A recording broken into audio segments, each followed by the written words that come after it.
Hi, I'm Mariya Naumov and I'm an interior designer.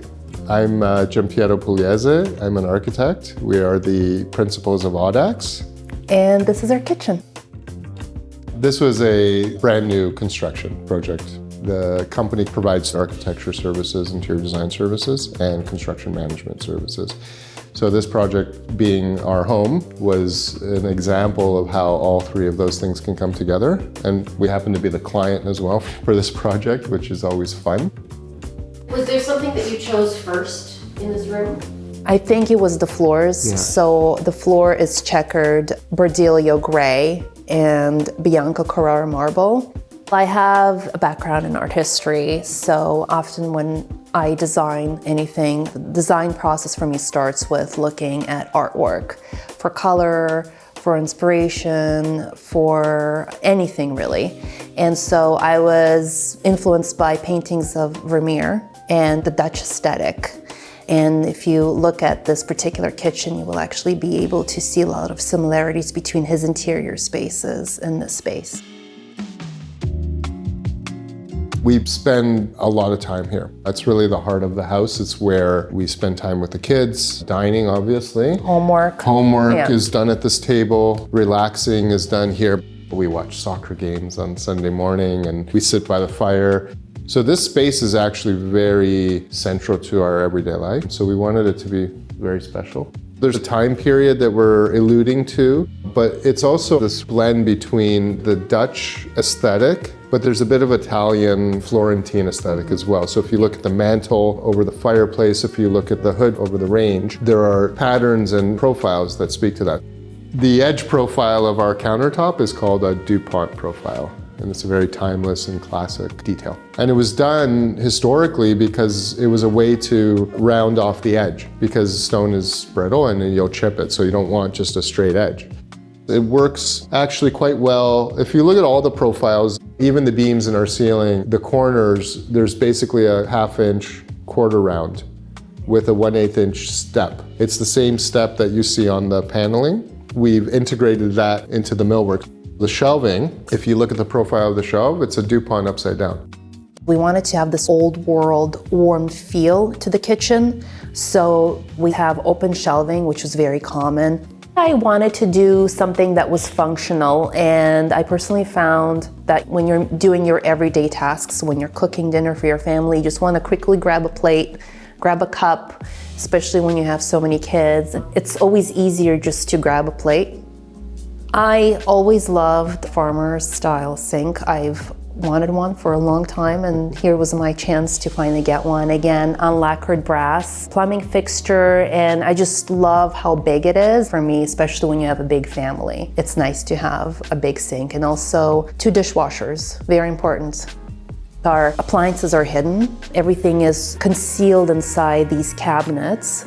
A lot of the things that you'll see in traditional interior design and architecture had a very practical, functional purpose. So this Tudor paneling originally acted as insulation, right? Because they had stone buildings. It was a way to soften that space so you're not just dealing with stone hard materials.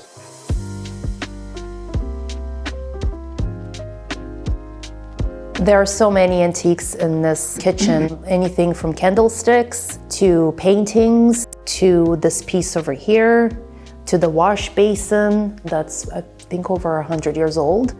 I also got a book stand. Oh, the book stand is nice. I think it was from a church. The reason I keep buying antiques is because they're so well made. I mean, there are certain new pieces as well. For example, the chairs we had custom made from Cravat Canada, and also the footrest as well. The carpets are Sisal from Y&Co. We also chose linens for the space in terms of curtains from a company called Decortex in Florence as well, and they're all made there. And we just wanted to have, again, that sort of like distressed, timeless look that's not too fussy. One of the things we believe very strongly in is to build beautiful, high-quality products that will last for generations. For example, this piece here is hundreds of years old, and we've repurposed it. So that idea of sustainability is important. This wooden table is actually repurposed wood as well. Originally, we were going to have a more conventional setup with an island and a smaller table. When we decided midway to ditch the island altogether and go with the harvest table, it was the best decision we ever made. The light fixtures, those are brand new.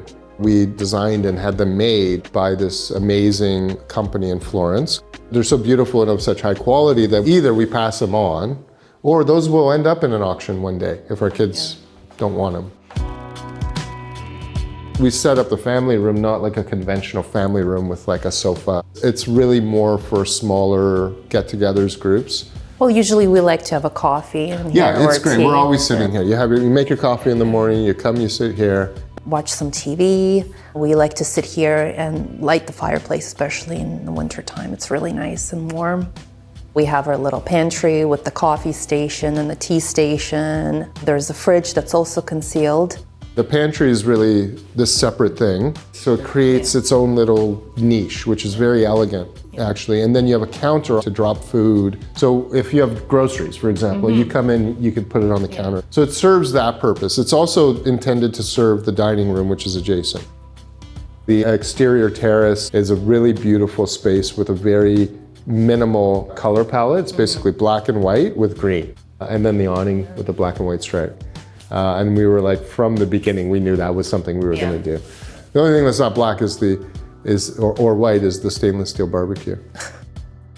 When we were starting the design, and we do this with all of our clients, what you're really doing is you're storytelling. Close your eyes, imagine a holiday event, a Christmas dinner where everybody gets together. You make them a drink at the bar or in the pantry, and they can sit by the fire, and the kids are reading a book and they're watching cartoons on the TV.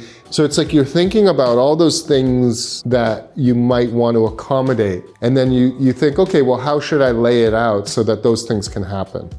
There's a misconception about antiques being expensive. There are certain pieces that, yes, they're very expensive because they might be the originals or some important craftsman made them. But there's so many reasonably priced pieces that are beautiful. Yeah. And for me, what's very important, whenever I get something, I have to love it. This space is great for us right now because of our big family, but maybe when we're empty nesters, we'll probably want something smaller, and maybe our style will change. I can't. Sure. I don't know. It's a nice space. Don't get me wrong. We're happy. Let's put it that way. Yes, it's a dream kitchen.